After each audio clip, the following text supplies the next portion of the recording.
What's up, everybody? Welcome to episode number 266 of the A to D from Addict to Disciple podcast.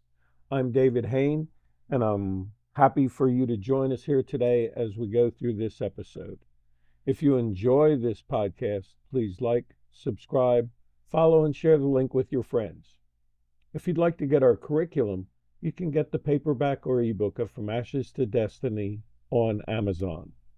Today's episode is number 266 of the A to D from Addict to Disciple podcast, and it's entitled, There's One Piece Missing. Okay, here we go. I chose that title because I had a friend mention to me a few weeks ago. He said, recovery can feel like a jigsaw puzzle to me, one day at a time and doing one piece at a time. So I thought I'd dig into that a little bit. Hope you enjoy it. First thing when I think of jigsaw puzzles is do the edges first. I think everybody likes to jump in and set up the edges first because they're sort of easier to do and they're easier to match. And if we tie this into recovery and what that friend of mine said, doing the edges first gives us an outline. It provides a framework in order to see the whole picture. Once we get the outline done, we know where we're working and what parameters we're working in. But like many people who've done jigsaw puzzles have found out, don't brag too early just because you got the edges done. Because really, once you get the edges done, that's when the work starts and you can see how much work there is to do. It's not just set up the boundaries and you're good to go. The boundaries won't prevent relapse by themselves. And often people will grab a hold of something as their edges or their boundaries, like people, places, or things, or going to a meeting and say, that's going to do it for me. But I view those more as like the edges on the jigsaw puzzle, and the work is really what takes place in putting the whole picture together. And one thing I've found out doing jigsaw puzzles myself, there's nothing more aggravating than getting down to the last few pieces and you realize you've been looking for this one piece for a long time and I don't think it's there. We got the puzzle all together and yep, there's one piece of the puzzle missing. So you look on the floor, you look under the table, you look under the couch, you take the cushions off the couch, you look everywhere, you look to see what it could have fallen behind or gotten kicked away, and you look everywhere and you can't find it. And I run into a lot of people that I work with who are in recovery who that's sort of their story in recovery. They're almost done. It's been like 1,000-piece puzzle, but there's one piece missing, and that one piece that's missing, they try to figure it out because they keep slipping up, they keep relapsing, they keep falling to temptation. They can have a good stretch for a long time, but then something trips them up and it's that one piece and they don't know where to look anymore. They've tried looking everywhere on their own. So I thought in this episode we'd be able to talk about some of the things to say, what is that missing piece in your life? What is that missing piece in your life in recovery? I've had lots of people say, I feel a sense of emptiness or lack of contentment or fulfillment in my current life. Like something important is absent, but I can't figure out what it could be. So let's look at some possibilities. Could it be, first, a meaningful relationship or a deep connection? I have lots of guys talk to me about, I'm afraid to get into a deep relationship again. I'd like one, but I don't even know how to hold on to friends. I don't know that I trust myself anymore, and I sure don't trust other people. So how do I even start to get into a meaningful relationship? while realizing that I'm sort of lonely without one. A second idea of that missing piece, that missing puzzle piece that I hear guys talk about is a fulfilling career.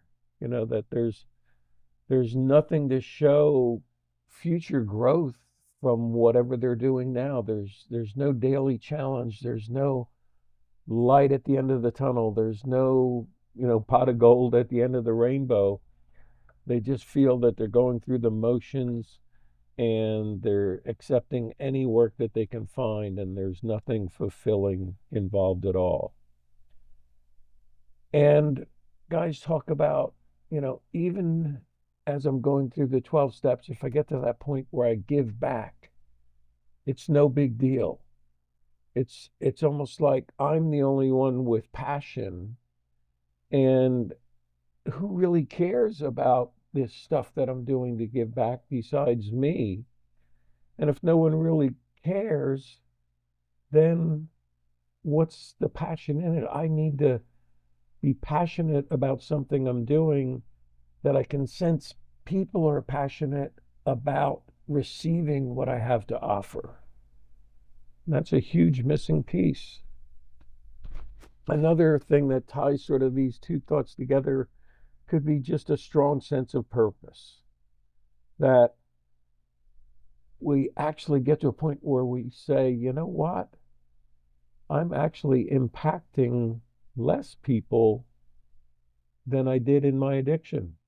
At least in my addiction, people reacted to me, people checked up on me, people seemed like they cared about me or cared to get me out of their life.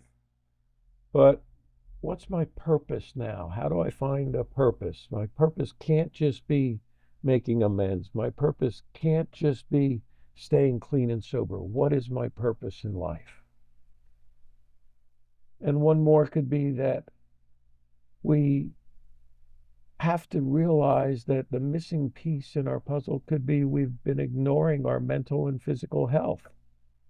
And we have to figure out some way to build self-care back into our life and realize that clean and sober isn't the same thing as self-care. So whether that means getting back, going to the gym, whether that means going for a walk every day, whether that means starting reading again, whether that means picking up a new hobby, whatever it can be, focus on self-care, mental and physical. The missing puzzle piece to me indicates that there is a longing for something more to enrich your life experience. And this ties into the self-care. And what you're longing for, I think, is you can say, I'm putting my life back together, but how do I enrich that? Well, I want to encourage you by an anonymous quote that says, nothing takes more courage than putting yourself back together again. So I want to give you props. I want to pat you on the back and say, you're doing the hard work. You're putting your life back together again and putting yourself back together again. So stay strong in that. That is enriching all by itself.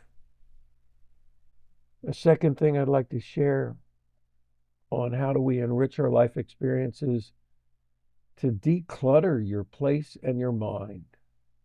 Often what makes our life sort of foggy and fuzzy and all chaotic at times is there's too much clutter. So if your place where you're living is full of clutter, I'd say organize, don't agonize. Get your place organized, whatever that means, so that it looks like you've got a plan. It looks like you've got a way forward, a path, and that you can find your stuff when you need it. And I'd also say organize, declutter your mind. Because in our mind, often the clutter in our mind is postponed decisions.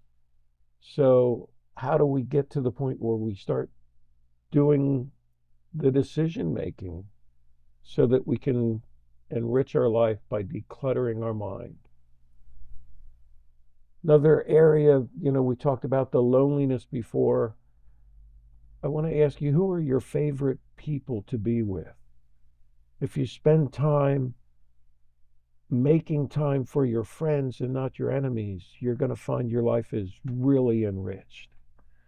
And by enemies, I mean your toxic people. So we need to know who are the toxic people in our life and how do we give them less time, so to speak?